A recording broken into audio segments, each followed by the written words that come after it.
हिंदी संस्कृत शिक्षा चैनल में आपका बहुत बहुत स्वागत है। हमारे पास है रुचिरा तृतीयो भागः अष्टवर्गाय संस्कृत पाठ्यपुस्तकम।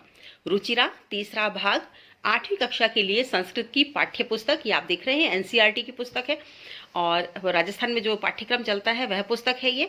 और इस पुस्तक में से मैं आपको ये बताना चाहती हूँ कि जैसे कि हमारा सिलेबस आता है, बार बार सिलेबस आता है, बार बार सिलेबस बदलता है, तो हम बहुत ज़्यादा कंफ्यूज हो जाते हैं कि क्या क्या चीज़ें हमारे एग्जाम में आएंगी, क्या नहीं आएंगी। क्योंकि 8वीं कक्षा जो है वो बोर्ड की परीक्षा है और बोर्ड परीक्षा में हम कहीं भी पीछे नहीं रहना चाहते। हम चाहते हैं कि हमारी जो ग्रेड है वो बहुत ही अच्छी आए और ए से नीचे तो हमारी ग्रेड आनी ही नहीं चाहिए। और सही है बच्चों, जब हम इतनी मेहनत कर रहे हैं, इतनी पढ़ाई कर रहे हैं और मन लगाकर सुविधाओं के अभाव में भी पढ़ रहे हैं, तो क्यों ना हमारी ग्रेड जो है वो A+ से ऊपर ही आए।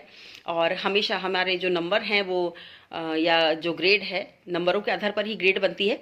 तो जो नंबर है, जो ग्रेड है, वो हमारे 70%, 75%, 80%, 90% आराम से जा सकते हैं। इसमें कोई दिक्कत नहीं है, क्योंकि संस्कृत एक ऐसी भाषा है, परिष्कृत भाषा है कि आप जो कुछ भी संस्कृत में लिखते हैं, अगर आपको व्याकरण की नॉलेज है और आपने अच्छी तरह से याद किया है, सही प्रकार से आप लिखते हैं, आपके उच्चारण, वाचन, लेखन में कहीं कोई त्रुटि नहीं है, तो आप पूरे पूरे अंक प्राप्त कर सकते हैं। तो 8वीं बोर्ड परीक्षा के लिए मैं आपको सजेस्ट करूंगी कि जो भी सिलेबस दिया हुआ है उस सिलेबस के आधार पर आप पढ़ें। तो हमारे पास ये पाठ्यपुस्तक है और साथ ही है हमारे पास ये इसकी एक सूची, जो कि पाठों की सूची है। तो हम यहीं से बात शुरू करेंगे, क्योंकि जब सिलेबस आता है तो हमें बहुत सारी बातों का पता नहीं चलता, हम जान नहीं पाते हैं कि किस पाठ में से क्या आएगा और क्या हम छोड़ें, कौन सा मतलब लेसन जो है वो हम छोड़े या पूरा ही छोड़ दें या आधा छोड़े, या कौन से क्वेश्चंस हम करें, कौन से क्वेश्चंस नहीं करें। तो इस संदर्भ में ही आज मैं आपसे बात कर रही हूँ। अगर आपने मेरे चैनल को सब्सक्राइब नहीं किया है तो चैनल को सब्सक्राइब कर लें और ज़रूर इसे अपने दोस्तों के पास भी शेयर करें, दोस्तों को भी शेयर करें, ताकि वो भी 2021 की जो परीक्षा है, जो कि कोविड-19 के चलते उनकी पढ़ाई नहीं हो पा रही है या अच्छे से पढ़ाई नहीं हो पाई, तो वो भी अपने आप को बहुत ही मतलब जो है आत्मविश्वास से भरा हुआ महसूस करें। तो इसके लिए आप आज हम ये देखते हैं कि कौन कौन से लेसन एग्जाम में आएंगे, कौन कौन से लेसन जो है हमें छोड़ने हैं। तो सबसे पहले पाठ है सुभाषितानी। सुभाषितानी पाठ है, ये हमारे सिलेबस में आएगा। दूसरा है बिलस्य वाणी न कदापि मे श्रुता, ये भी आएगा। तृतीय पाठ है डिजी भारतम, ये भी हमारे कोर्स में है अभी 2021 की परीक्षा में, ये भी इसमें से सारे क्वेश्चंस पूछे जाएंगे। चतुर्थ पाठ है सदैव पुरतो निधेहि चरणम, ये भी आएगा। इसके बाद है पंचम पाठ कंटके नैव कंटकम, ये नहीं आएगा। षष्ठ पाठ है गृहम शून्यम सुताम बिना, ये भी नहीं आएगा। सप्तम पाठ है भारत जनता अहम, ये भी नहीं आएगा। अष्टम पाठ है संसार सागरस्य नायका, ये भी नहीं आएगा। नवम पाठ है सप्त भगिन्य, ये हमारे परीक्षा में इसमें से क्वेश्चन पूछे जाएंगे। एकादश पाठ है सावित्री बाई फुले, ये जो है ये भी आएगा। और दशम पाठ है नीति नवनीतम, ये भी आएगा। द्वादश पाठ है क रक्षति क रक्षिता, ये नहीं आएगा। त्रयोदश पाठ है क्षितौ राजते भारत स्वर्ण भूमि, ये आएगा। और चतुर्दश पाठ है आर्यभट्ट और पंचदश पाठ है प्रहेलिका, ये नहीं आएगा। इसके बाद है कुछ परिशिष्ट संधि कारक शब्द रूपाणी धातु रूपाणी च। तो जब हम कक्षा 8 की बात करते हैं तो कक्षा 8 में व्याकरण थोड़ी ज्यादा आती है, क्योंकि कक्षा 8 का पैटर्न कक्षा 10 के पैटर्न से बहुत ज्यादा मिलता जुलता है। या आप यूँ कहें कि कक्षा 10 का पैटर्न जो थोड़ा सा कठिन होता है वही कक्षा 8 का पैटर्न होता है, बस थोड़ा सा सरल होता है, उनका पाठ्यक्रम थोड़ा सरल होता है। तो हम यहाँ से देखते हैं कि सुभाषितानी पाठ बिलस्य वाणी कदापि न मे श्रुता, डिजी भारतम, सदैव पुरतो निधेहि चरणम, इसके बाद हम 4 पाठ छोड़ देंगे। सप्त भगिन्य नीति नवनीतम सावित्री बाई फुले, फिर एक पाठ छोड़ेंगे कैरक्षति कैरक्षित, और इसके बाद क्षितौ राजते भारत स्वर्ण भूमि। तो ये हमारे परीक्षा में आएगा। अब देखिए कोविड-19 के चलते जहां बच्चे पढ़ नहीं पाए हैं, शिक्षा से जुड़ नहीं पाए हैं, और उन्हें उनके मन में यही असमंजस है कि हम पास हो पाएंगे या नहीं हो पाएंगे, तो उनके कोर्स को बार बार कम किया गया है। अब देखिए जो हमारा सिलेबस है वो बार बार बदल रहा है। 2021 का सिलेबस बार बार चेंज हो रहा है। पहले ये शिक्षा विभाग से न्यूज आई थी कि 48% कम कर दिया गया है, 52% सिलेबस रहेगा। उसके पहले कहा था कि 60% सिलेबस रहेगा और अब वापस से कह रहे हैं कि 60% सिलेबस रहेगा। अब तो खैर उन्होंने पाठ के नाम भी दे दिए हैं कि इन पाठों में से क्वेश्चंस पूछे जाएंगे और इन पाठों में से नहीं पूछे जाएंगे। लेकिन फिर भी बच्चों, अगर समय समय पर हमारे ये निर्णय बदलते हैं, शिक्षा विभाग के निर्णय बदलते हैं, तो फिर हमारे हाथ में कुछ भी नहीं रहता। और हम जो चाहते हैं कि हमारे बोर्ड परीक्षा में बहुत शानदार मार्क्स आए, तो संस्कृत में आप पूरे में से पूरे मार्क्स ला सकते हैं और हमारी शुभकामनाएं आपके साथ है। हम इसकी रेगुलर तैयारी आपको करवाएंगे। जब तक आपकी परीक्षा नहीं होती है तब तक हम आपकी रेगुलर पढ़ाई कराते रहेंगे। तो आप जुड़े रहिए हमारे शिक्षा चैनल हिंदी संस्कृत शिक्षा से। और अब हम बात करते हैं सिलेबस में जो पार्ट छोड़ने हैं, जो पार्ट नहीं छोड़ने हैं, उनके संदर्भ में कि आपको क्या छोड़ना है, क्या नहीं छोड़ना है।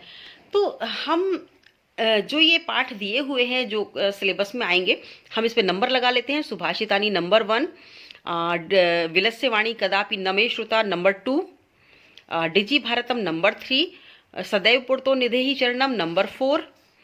इसके बाद हम निशान लगाएंगे सप्त भगिन्य पर नंबर 5, नंबर 6 लेसन नीति नवनीतम, नंबर 7 सावित्रीबाई फुले और नंबर 8 ये है 12वां पाठ क रक्षति क, ये नहीं है, ये नहीं है 13वां पाठ, ये है क्षतौ राजते भारत स्वर्ण भूमि। तो ये 8 पाठ आपके सिलेबस में दिए हैं। इन 8 पाठों में से ही क्वेश्चन आंसर पूछे जाएंगे। अब मैं एक बात आपको स्पष्ट कर देना चाहती हूँ कि इन 8 पाठों में से आपके जो लॉन्ग क्वेश्चंस हैं, यानी वेरी लॉन्ग नहीं, जो थोड़े जो लॉन्ग क्वेश्चंस हैं, जैसे कि आपसे अनुवाद पूछा जाता है, तो पाठों के अनुवाद आपके इन 8 पाठों में से ही पूछे जाएंगे। इसके अलावा जो अन्य पाठ आपके जो कटवाए गए हैं उनके आगे आप रोंग लगा लीजिए। कंटके नैव कंटकम, गृहम शून्यम सुता विना, भारत जनता अहम, संसार सागरस्य नायका, आर्यभट्ट और प्रहेलिका। हालांकि ये पाठ कटवा दिए हैं, लेकिन ये बेहद इंटरेस्टिंग पाठ है। अगर आप पढ़ेंगे तो आपको बहुत अच्छा लगेगा। ये नीति की बात है कि कांटे से ही कांटा निकलता है और बालिका के बिना घर किस प्रकार से सूना होता है, ये बात बताई गई है इसमें। और भारत जनता अहम, वेरी इंपॉर्टेंट। संसार सागरस्य नायका, ये प्राचीन काल से लेकर अब तक की बात बताई गई है कि अब जो इंजीनियरिंग है उससे भी ज्यादा प्राचीन काल का ज्ञान कितना महत्वपूर्ण था, किस प्रकार से हमारे लिए महत्व रखता था। तो मुझे लगता है कि आपको ये जरूर पढ़ना चाहिए। इसके बाद आर्यभट्ट के बारे में है। इसके बाद कुछ पहेलियां दी हुई हैं। पहेलियां जो हम आज नहीं पूछते हैं, लेकिन एक समय था जब पहेलियां हमारे एंटरटेनमेंट का साधन हुआ करती थी। तो ये भी आपको बहुत ही इंटरेस्टिंग लगेगा। तो मैं कहना चाहूंगी कि आप इनको जरूर पढ़ें, क्योंकि पूरे पाठ्यक्रम में भले ही पाठ से संबंधित क्वेश्चन आंसर्स आपके ना आए, किंतु पाठ से संबंधित जो व्याकरण आती है, वो व्याकरण अगर बीच में आप कहीं भी छोड़ देते हैं, यानी पाठ 1 से लेकर 15 तक व्याकरण का एक सिलसिला चलता है कि क्रम से कहीं संधि पूछी गई है, कहीं समास पूछा गया है, कहीं प्रत्यय पूछे गए हैं, कहीं उपसर्ग पूछे गए हैं, कहीं आपसे विभक्तियों से संबंधित बात पूछी गई है, कहीं आपसे कारकों के बारे में पूछा गया है, कहीं आपसे और भी मतलब अनेक प्रकार की जो व्याकरण के सिद्धांत हैं उनके बारे में पूछा जाता है, अनुवाद के नियमों के बारे में पूछा जाता है, उच्चारण स्थानों के बारे में पूछा जाता है। तो ये सारी चीज़ें जो है वो बहुत ही शॉर्ट में पूछी जाती हैं। तो आपको क्या है कि सारी व्याकरण में पारंगत नहीं होना है, किंतु जो शॉर्टली आपसे व्याकरण की कुछ बातें पूछी गई हैं वो आपको जरूर याद करनी है, जरूर पढ़नी है। तो क्रम से पहले पाठ से लेकर 15 पाठ तक व्याकरण का एक सिलसिला है, जो मैंने बच्चों को पढ़ाते समय देखा है अक्सर कि इस प्रकार चलता है। जब हम प्रारंभ में शुरू करते हैं संस्कृत, तो छोटे छोटे शब्दों से शुरुआत होती है, स्त्रीलिंग शब्द, पुल्लिंग शब्द, नपुंसकलिंग शब्द, फिर उनसे छोटे छोटे वाक्य बनाना, फिर विभक्ति के आधार पर वाक्य बनाना। इस प्रकार से जो है संस्कृत को हम लोग सीखना शुरू करते हैं। तो अगर हम ये व्याकरण बीच की छोड़ देते हैं तो हमारा एक क्रम टूट जाता है और हम आगे की बात को समझने में समर्थ नहीं हो पाते हैं। इसलिए मेरी आप सभी बच्चों को ये सलाह है कि 15 पाठ में से आप जिन पाठों के आगे हमने रोंग लगाया है उनको आप एक बार पढ़ें जरूर, पढ़ना जरूर है आपको। भले ही आप इनको बहुत ज़्यादा याद ना करें, एकदम कंठस्थ ना करें, लेकिन इन्हें पढ़ें जरूर। और व्याकरण के जो क्वेश्चन हैं इनके पीछे दिए हुए उनको जरूर कंठस्थ कर लें, क्योंकि अगर आप 100/100 मार्क्स लाना चाहते हैं या 90-80% मार्क्स लाना चाहते हैं तो आपको ये करना पड़ेगा। तो ये जो रॉन्ग लगे हुए हैं उन पाठों में से आप व्याकरण के प्रश्न जरूर करें और सामान्य जानकारी इन पाठों की जरूर रखें। और इसके बाद जो ये 8 पाठ दिए हुए हैं, इन 8 पाठों को तो आपको अच्छी तरह से पढ़ना है। इनके अनुवाद भी करने हैं, क्योंकि अनुवाद के क्वेश्चंस पूछे जाते हैं और अनुवाद के क्वेश्चंस का अंक भार भी ज़्यादा होता है। तो और इसके बाद आप 2 श्लोक पक्का पक्का याद कर लें, क्योंकि मैं पढ़ाते समय देखती हूँ कि अक्सर बच्चे 2 श्लोक ही गलत लिख देते हैं। तो 2 श्लोक 4 नंबर के होते हैं। आप निश्चित रूप से किसी भी पाठ में से, किसी भी जो सुभाषितानी पाठ है या श्लोक वाला पाठ है, इसमें से आप 2 ऐसे याद कीजिए श्लोक जो कि बेहद सरल हो और लिखने में आसान हो, ताकि आपके उसमें पूरे पूरे मार्क्स आए। और एक और मैं सलाह देना चाहूंगी कि जब आप श्लोक लिखते हैं तो 1, 2, 3 या 4 श्लोक क्रम से याद कर लीजिए। आपको बाकी जो किताब के श्लोक याद करने की आवश्यकता नहीं पड़ेगी, क्योंकि एक ही पाठ में से 4 श्लोक कहीं भी नहीं प्रश्न पत्र में पूछे जाते। हो सकता है एक जो है श्लोक पूछ लिया, दूसरा श्लोक भी पूछ लिया प्रश्न पत्र में, किंतु 2 श्लोक फिर भी आपके बच जाएंगे, जो आप पाठ्य पुस्तक के अलावा आए हुए प्रश्न में आप 2 श्लोक लिख सकेंगे। इसके आपको पूरे पूरे मार्क्स मिलेंगे। इसके बाद देखिए, परिशिष्ट की हम बात करते हैं कि हम परिशिष्ट भी पढ़ेंगे। संधि है, कारक है, शब्द रूप है, धातु रूप है, ये सभी हम इसमें पढ़ेंगे। और इसके अलावा कहते हैं कि व्याकरण जो आपकी दे रखी है बुक में, तो व्याकरण के जो उदाहरण दे रखे हैं वही उदाहरण आएंगे। और थोड़ा बहुत हम अपनी समझ के आधार पर, अवबोध के आधार पर हम, जैसे कि हमसे पूछ लिया पुस्तकालय, पुस्तक प्लस आलय, तो हमें ये समझ होनी चाहिए कि विद्या प्लस आलय विद्यालय होता है। तो इस तरह के क्वेश्चंस भी पूछ लिए जाते हैं। तो ये है आपके कक्षा 8 का सिलेबस 2021 में जो आपकी एग्जाम्स होने वाले हैं। उस एग्जाम्स में आपको सफलता दिलाने के लिए संस्कृत के प्रश्न पत्र में 8वीं कक्षा का आपका सिलेबस रहेगा। और मैं आपके सिलेबस की पूरी तैयारी इस चैनल के माध्यम से करवाऊंगी।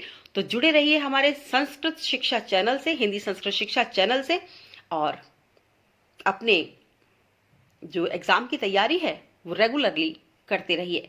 अगर आप कोई बात जानना चाहते हैं तो इसके नीचे आप कमेंट जरूर करें, मैं उसका बराबर जवाब दूंगी, ताकि हमारा एक कम्युनिकेशन आपस में बना रहे।